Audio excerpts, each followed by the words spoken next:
Musi project అన్న దాని మీద అయితే ప్రభుత్వం ఆల్రెడీ నిర్ణయం తీసుకుంది. దాంట్లో మీ ఇల్లులు బఫర్ జోన్‌లో ఉన్నాయని మీకు ముందే అని ఏమైనా వాళ్ళు చెప్పారండి. మాకు తెలీదు.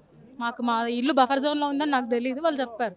అంటే వాడు వచ్చి నోటీస్ ఇస్తే క్లియర్‌గా గవర్నమెంట్ అఫీషియల్ వచ్చి మీకు నోటీస్ ఇస్తే మీ ఇల్లు అందులో ఉందో, ఇందులో ఉందో మీకు ఒక ప్రాపర్ నాలెడ్జ్ ఉంటది. మాకేం తెలీదు కాబట్టి మాకు తెలీదనే చెప్పాలి దీని గురించి. అంటే మరి ఈ విషయం మీకు ఎలా ఇది తెలుసు? మా సర్వే నంబర్ ఏదైతే మొన్న పబ్లిష్ చేశారో న్యూస్ పేపర్‌లో దాంట్లో మా సర్వే నంబర్ వచ్చింది. So that we are on roads now. మరి ఈ విషయం మీకు తెలిసాక మీరు ఎవరినైనా అధికారులను కలవడం గాని అదేమైనా అదేనండి. మేము 2 ఇయర్స్ నుంచి ఏదైతే హైడ్రా అని స్టార్ట్ చేసి హైడ్రా ఏదైతే అప్పటి నుంచి చేస్తున్నారో మూసీ బఫర్ జోన్ 50 మీటర్స్ అని అప్పటి నుంచి వీఆర్ కనెక్టెడ్ టుగెదర్. ఆ స్ట్రెచ్‌లో ఉన్న కాలనీస్ అందరూ వీఆర్ కనెక్టెడ్ టుగెదర్.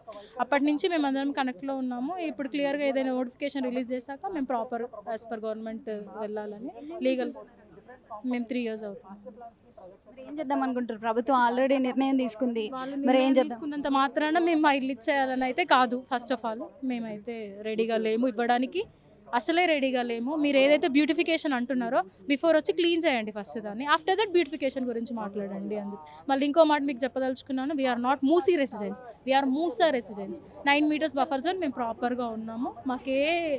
అంటే మాకు రిజిస్ట్రేషన్ చేసినప్పుడు చెప్తారు కదండి. మరి 9 మీటర్స్ లోపు ఉంటే మీరు చేసుకోవద్దని వాళ్ళు చెప్పేవాళ్ళు కదా ఆ రోజే. మాది మూసా నాట్ మూసీ. వాళ్ళు కావాలని ప్రభుత్వం దాన్ని మూసీ కింద ఇప్పుడు రెగ్యులేషన్స్‌లో మార్చేసి మమ్మల్ని బలి చేయాలని చూస్తుంది. దానికి మీ హెల్ప్ కావాలి. మా తరపున మీరు కూడా ప్రభుత్వాన్ని అడగాలి. ఇది కరెక్ట్ కాదు అని చెప్పి.